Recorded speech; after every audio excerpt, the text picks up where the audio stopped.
that player. I've been broke, it's a joke, I've been a money maker. I've been a record breaker, taking credit as an educator. I've been known to spit the flows and make it shaky, shaky thing. Poppin', lockin', stoppin', let it hang. Watch us as we drop this hip hop, it's like it stings. We make the whole room drop and everybody sing. We want the funk. We gotta have that funk. We kick it old school. We think we're so cool. We take it back to the past. We go and act the fool. Hello, hello, hello. Welcome to Sports Buzz, the Fanatical View. I am your host, Scott D. Lewis, here live in studio, Comcast Cable, Channel 23, downtown Danbury, Connecticut, on this January 30th. A little cold out there and a little traffic-y out there. We've had a few shows where, it was us running around with our heads cut off before the start. This might have been the tightest we've been on getting the show set up, as all of us dealt with Danbury. The biggest problem is, I guess I can explain it the best. What happened, Bob? My right-hand man, about 10 minutes of 4, we had a tractor trailer go off onto the side of the exit on right before exit 6. Right on top of the bridge. Oh my God! So, and they're still having multiple accidents all over the highway because of this. I came into it on Mill Plain, and that was a disaster. And it looked like there was flashing lights up on Lake Avenue Extension, and then as our buddy Mike McFadden's here also explained, then you start doing I'm going to go to one road, I'm going to try to go this way, and I'm going to try to go that way, and every road is backed up. The last I heard, it's backed up all the way through 684 as far as the eye could see. It's a disaster. Oh, you're wrong. But we made it. We're here. We're live. And guess what, guys? I came off. Go ahead, Mike. You might as well let him get into how he got here, too. That'll take up the whole show. It'll take too long. Why don't we just move on with the show? Say we're live, 203-792-4101, live on Facebook. Obviously, Bob, my right-hand man, is here. His show Spotlight on Tuesday nights at 9, Wednesdays at 12.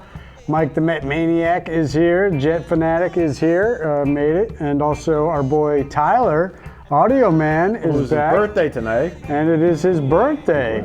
I believe as I was scrambling, it looked like maybe his family is here as well. I saw possibly a cake out of the corner of my eye. So we're going to be celebrating another birthday after the show, which is always good. Did we get his age? How old is Tyler? I don't know. Is he a junior in high school? Alex, David, how old is Tyler? He's 15? So give us a straight answer, somebody. All right, they're not going to tell us? I don't know. All right, well, when he comes out to do his scores, maybe we'll find out then. We'll 17. Get him. 17. All right, that's a pretty good age. Remember when? As I just heard something fall over here. Too. We've had some bad luck this past week. We have. We'll get into everything. You went to the services, I would imagine, for Jack and Bill? Yes. I didn't see anything about Bill. Bill was on Monday, and then I went to the funeral as well. It was pretty moving. Mm-hmm. And Jack's, I went to his wake on Tuesday night. I couldn't go on Wednesday because I had to go for a procedure at the hospital. So. Oh, right. Well, I hope that you're doing all right. Yeah. So I'm sure they both had good showings and good crowds and good support for everybody. We had the Westerners all turned out, so board members and stuff. So it's sad to see both of them passed away within 3 days of each other. Right. Two old-time baseball guys from the community, did a lot in this area, did a lot with their lives outside. And I found out something. I didn't know this. He played for the Braves. Who, Jack? Jack did. Really? Yeah. In the minor league system? In the minor league system. Wow. Great for him. Yeah, he lived a full life. Yes. A life well lived as well. And as we mentioned last week, somebody who gave back to the community, both of them gave back to the community, and they have legacies to continue, that will continue to live on even though they have passed, which is the great news. I do want to mention also, I did tape a show with Kevin, our former Evil director, last night for Time Out with Kevin Gallagher. So that show will air next week, Friday night, February 7th. I think his show is at 9 to 10. It's an hour now instead of half hour. So what's your Oscar picks? You got to watch the show, Bob. Well, can you give us a little? You can give us a little preview. I kind of like Scorsese, maybe for director. Yeah. For The Irishman, I think 1917 might win Best Picture. Yeah. One of the things we talked about in the show was that it didn't seem like there was a clear front runner. Right. The Oscars are not this Sunday, obviously. Super Bowl's this Sunday, and then the following Sunday is the Oscars. Right.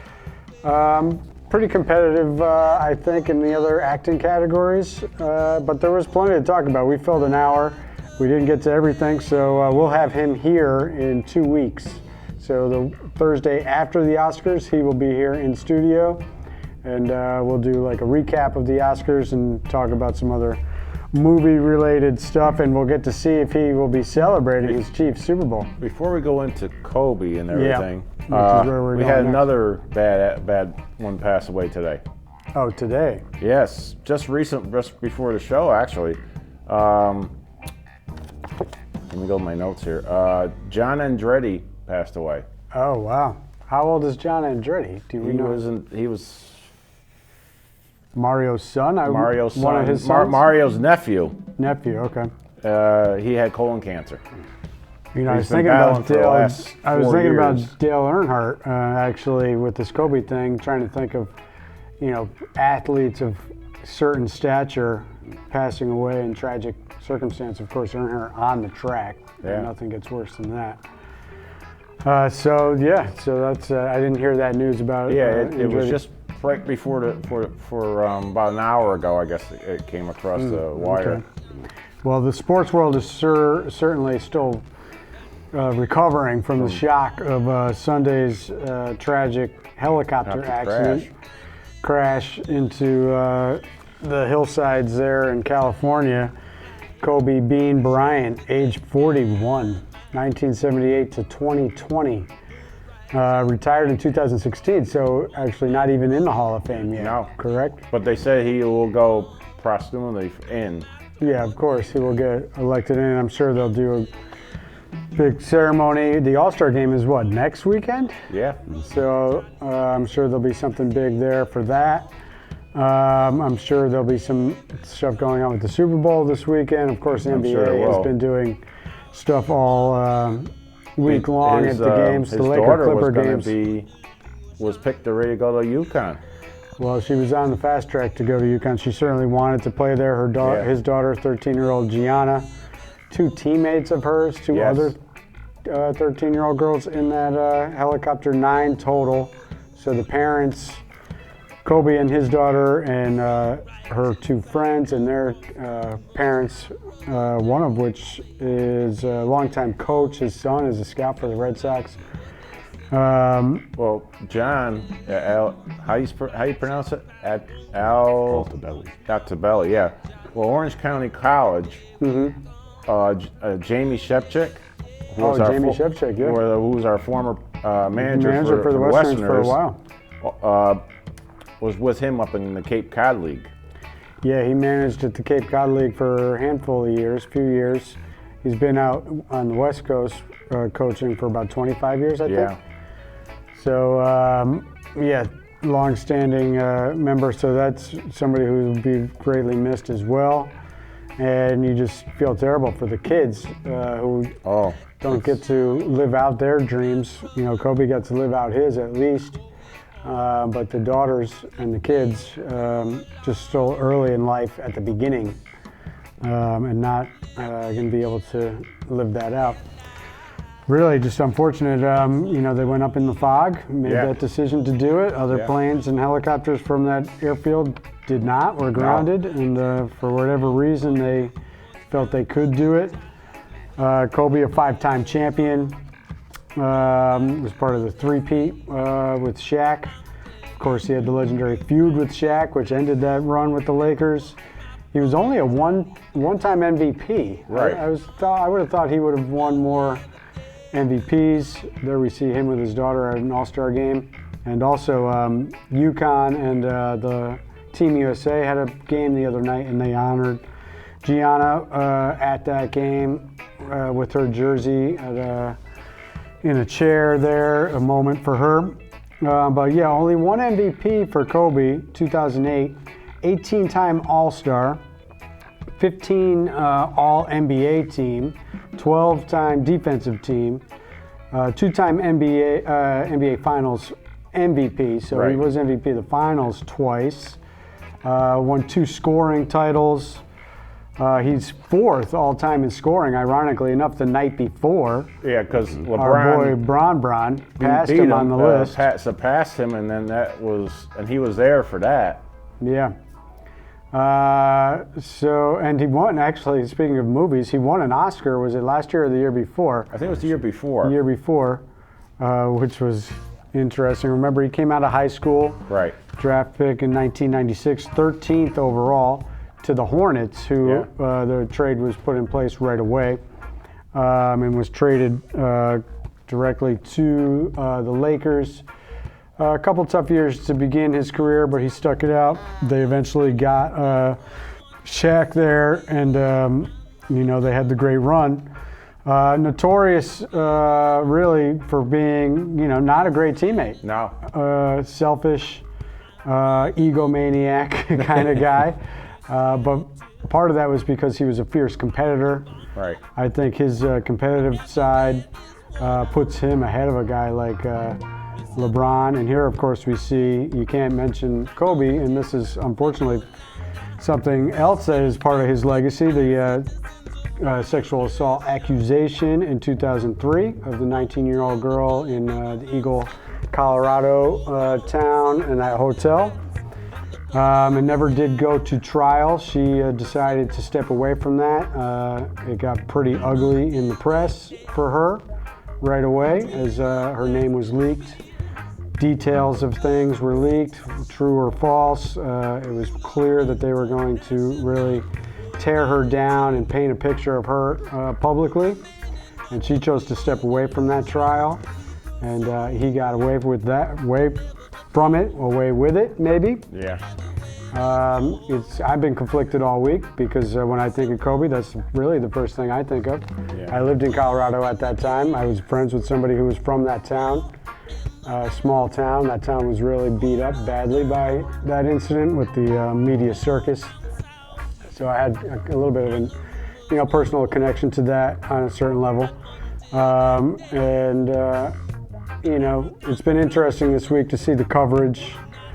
I just get concerned when people put idols up there for themselves, and you got to wonder about who you're choosing to be your idol, Right. who you're choosing to be your hero. Everybody has flaws. Everybody makes mistakes in life. I suppose Kobe has gone on and bettered himself from that point forward, and it certainly seemed like he had turned into a great father to his kids. I don't think he ever did anything as far as supporting victims of that kind. He did do other philanthropical things, though, in the community. I'm sure he just tried to move forward from that and move on. You wonder the girl that was involved in that, what her life has been like. She's never been anywhere in public from that point on. So it is part of the story, unfortunately, and I think, if you're going to talk about somebody, you have to know all the details. I know there's lots of tributes. There's lots of kids out there paying tribute to him, and especially because of his daughter. That is something that's happening. So, it's just a crazy thing that took place. But 41 years old, I don't know. Personally, I think at this point he's become underrated as a player. Yeah. While he was alive and playing, the immediate comparison was to Jordan, and that rubs people the wrong way. Like, why is there got to be the next Jordan? Why is everybody got to jump to these comparisons? So at the present, and then, LeBron comes along. Personally, I think I would take Kobe over LeBron myself. Oh, yeah. I don't know how you guys feel about just the player on-court stuff. Where would you guys rank him? I know, Mike, you're a big basketball fan. I would definitely put him above Bron anytime.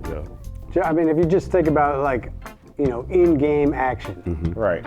who would you be more afraid to face? That's not even close. No. It's got to be Kobe. Kobe is a guy who wants the shot. Yes. Oh, yeah. Bron has famously passed the shot many times. Bron's famously come up short in the biggest games. Kobe, of course, didn't win them all. Coming up with an elbow or the hand to the face.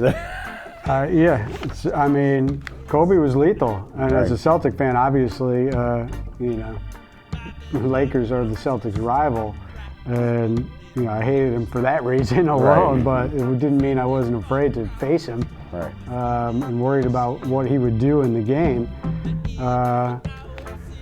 So I don't know. We'll see how over time, you know, where LeBron ends up on the pantheon. People want to put him at the top or right next to Jordan. I don't think it's really, he's that close at all. If you look at his failures more than his successes, and his successes have all come at the hands of being surrounded by other people. You know, he didn't stay in Cleveland. He didn't wait.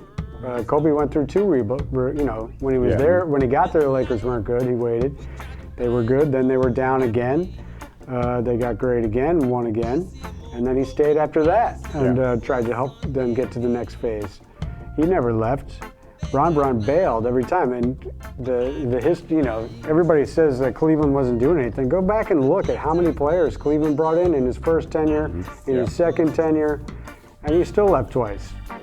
So, but that is the story of what took place this week, and the sports were certainly shocked by that development. Kobe Bryant, you know, he's Mamba out, as David texted me earlier, our director there. So on-court, Lakers-Clippers game was postponed, and I did mention the Lady Huskies with that honor for Gianna, which was nice. Standings-wise, Lakers are in first place out west, 36-10. Yeah. Clippers 33-14. Nuggets 32-15. Jazz 32-15. Mavs 29-18. So three young teams right there in the top five out west. Rockets. Every time I turn around, it seems like the Rockets are losing, but they're still 29-18. OKC, even after trading Westbrook, they get the move there to get Chris Paul in at 29-20, a playoff team. Grizzlies now up to 500, 24-24. So then you got the Spurs, Portland, Phoenix, Pelicans, who are trying to, you know, the media and ESPN are trying to say the Pelicans are in this playoff race at 19-29 because Zion's back finally. And suddenly we're going to the Australian Open. Pictures there. We'll get to that. We'll get to that. I got a question. Is Tyler doing scores? He's about to soon. Get ready, Tyler. I'm going to run through the Eastern standings here, and then it's your turn to come on in. But the Spurs at 21-26. So, you know, there's teams behind the Grizzlies, but the Grizzlies are playing great. In the East, Bucks 41-6, Toronto 33-14, Heat 32-15. Celtics 31-15, Pacers 31-17. Celtics had a nice win over the Heat. Maybe that'll be in our scores of the week from Tyler, the birthday boy. One more to your left. And Sixers 31-17, and Magic 21-27. So this is where it gets interesting in the East with that Magic 6 games below, Nets 6 games below at 7-6. So big drop off there from the top 6 to the rest. So we'll see what happens at the bottom of the bracket in the East. The top 6 are all looking pretty tight and pretty good. The NHL has been on break. They come back tonight, but they've been off. Do we have Tyler in a position where you can see him on the camera? Let's find out. He's good? Is he good? All right, Tyler, let's go for it. Here it is, scores of the week. Here we go, scores of the week. We have NBA action as the Celtics beat the Heat 109-101. And then they lost to the Pelicans 123-108. And then we have, after that, we have Brooklyn as they down Detroit 125-115. And then also in NBA action, we have the Grizzlies as they fight past the New York Knicks 127-126. Trailblazers also take out the Rockets 125-112. And Pacers 139-129. Spurs upend Utah 127-120 as Dallas defeats OKC 107-97. And then lastly in our NBA action we have Philly as they cruise by the Lakers 108-91. College hoops, we have the Huskies lose another tough overtime game, 79-75 to Tulsa. UConn bounces back with dominating 78-63 victory over Temple. Other AAC scores, number 21 Houston, 69, East Carolina 59. Number 23 Wichita State, 87, UCF 79. SMU then also tops over Memphis with a 74-70 win. And then our top 25 scores of the week, number 8 Villanova takes out Providence 64-60. Number 6 Louisville downs Clemson 80-62. And then we also have number 25 Rutgers 75, Nebraska 72. So that was a close game right there. As we have number 3 Kansas also outlasting Tennessee 74-68. Number 7 Dayton 79 over Richmond. Number 5 Florida State also sneaks by Notre Dame 85 with an 84 loss to Virginia 61-56. Number 1 Baylor also defeats Florida 72-61. And then lastly, in our top 25 scores of the week, we have number 4 San Diego State beating UNLV 71-67. And that wraps it up for the scores of the week. Thank you All right, for Tyler. having me on. And thank you for wishing me a happy birthday. We'll be looking forward to celebrating with that cake afterwards. Oh, yeah. All right. So those are the scores of the week. Some interesting stuff in college hoops, I find, with the some of the teams in the top 25. We got a couple from the AAC, Houston and Wichita State there. And how about Rutgers? What's going on with Rutgers cracking the top 25? When did they get back on the beam here? And you got teams like Dayton, number 7, San Diego State holding on, and number 4, Baylor still holding on, number 1. I saw part of that game against Florida. They look pretty tough. And with UConn at 11-9 now, the next 4 games, at Memphis, at Tulsa, home for Cincinnati, at SMU. SMU could be a I mean, this AAC schedule, no one wants to give the AAC any credit, but I mean, these teams are tough. These teams play hard. And UConn is just not figuring out a way to win these close games. Close one against Villanova, another 2 overtime games recently, the most recent against Tulsa. They just got to figure out a way to win. But they got some exciting players on the team, some freshman kids playing well, so we'll see how they do. All right, let's mention the Australian Open before we get to some Super Bowl predictions and some stuff. Just going to mention Djokovic cruised by Federer. Federer was banged up, lost in straight sets, 7-6, 6-4, 6-3. The big shock was Daniel Thiem knocked out Nadal in the quarterfinal, and he's facing Zverev in the other semi. Winner of that will take on Djokovic.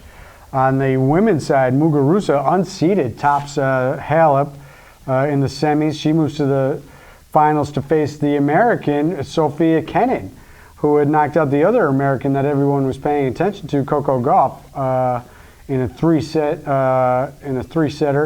And then Sophia Kenin beats the number 1 seed, Ashley Barty, the Australian, who in Australia they were looking to get a champion there. But they did not get it. So there'll be an American in the final, which is pretty neat. So what do you think for Super Bowl? All right, Super Bowl predictions. We're days away. With everything that took place with Kobe this week, it kind of like media week and all that kind of flew by the wayside. Didn't get that much Super Bowl talk, really. Haven't got to digest it too much. I think I'm still sticking with my theory that San Fran has a well-rounded team. Has the edge. I think they should have been favored in this game coming in. I think defensively they're pretty strong, and offensively let's not forget, not to rub it in our birthday boy's face, but they've been running here in the playoffs. Yes. But when push came to shove in a shootout down in New Orleans, they won that game 49 or 48 points they scored in that game against the Saints. So I don't know. What do you guys think? I'm going with San Fran. I think they'll win it probably by 31, 24, somewhere in that area. I mean, they're definitely going to be. They're both going to be scoring points. Yeah. I don't think it's going to be a low scoring game. Well, the question is, Kansas City's fallen behind in these first 2 playoff games. If they fall behind against a team like San Fran with this defense, will they be able to come back this time? Who do you like, Mike? I think I would give the edge to San Francisco too, because I think when I look at Kansas City, their defense is the thing I think that San Francisco has the edge on them, you know. And I don't think, like you said before, I think if both teams start scoring, I think San Francisco will have an answer to stop Kansas City rather than Kansas City stopping San Francisco. Well, it depends on what happens in the first half. That's huge. Absolutely. Yeah, huge. but as we've seen with Kansas City, they can erase deficits. The question is, can they do it against a team other than one from the AFC South? Right. And if San Francisco gets their running game going, Which has watch been out. unbelievable. Watch out. So we'll see. A couple interesting notes as we're getting in the last couple minutes, I think. So Kyle Shanahan, formerly offensive coordinator for the Falcons, was also part of the Redskins. Remember last year, McVay was a former guy from the Redskins, so maybe the Redskins should keep some of these guys in-house and not let them get away. But so his father, Mike Shanahan, obviously was with the Broncos and won. So the other guys, this is the first father-son combo to lead teams to the Super Bowl. He was a kind of like a ball boy when Shanahan was with San Francisco when they won with Steve Young. Shanahan was offensive coordinator or on that staff. So other father-son duos to coach, Wade and Bum Phillips, only ones to win in the playoffs. Jim Mora Sr. and Jr., Dick and Mike Nolan, Buddy and your boy Rex Ryan. Don and Dave Shula. All right, so here's the other side of it. Andy Reid, 15 years ago, I guess it was, 16 years ago, went to the Super Bowl with the Eagles. Right. We were asking who are the other coaches to bring another team to the Super Bowl. Well, we should have been thinking about the Eagles. Dick Vermeil. Brought his Eagles in 1980, lost. 19 years later, he went back and won. So will Andy Reid pull the same thing Dick Vermeil did? Bringing another team many, many years later. Other coaches, 6 of them overall. Don Shula, Colts and Jets. Wasn't Weeb Eubank one of them too with the Jets and the Colts? Or was that... That was probably, that's not on the list. So maybe that was a championship. That might have been before Super Bowl era. Oh, okay. So Don Shula, Colts and Jets. Colts lost to the Jets, and then he went with the Dolphins. Bill Parcells, we mentioned. Dan Reeves, we forgot about. Dan Reeves, yeah. Broncos, Falcons. And Mike Holmgren, we mentioned. Seattle and Green Bay. He won in Green Bay. And John Fox, the sneaky one. Oh, yeah, that's right. The sneaky Fox. Yeah. Carolina and then that's right. Denver. So that is that. All right, we are out of here. Credits are rolling. Stay tuned in next week. We'll wrap it up and see who won the Super Bowl. All kinds of good stuff, hopefully. Yeah.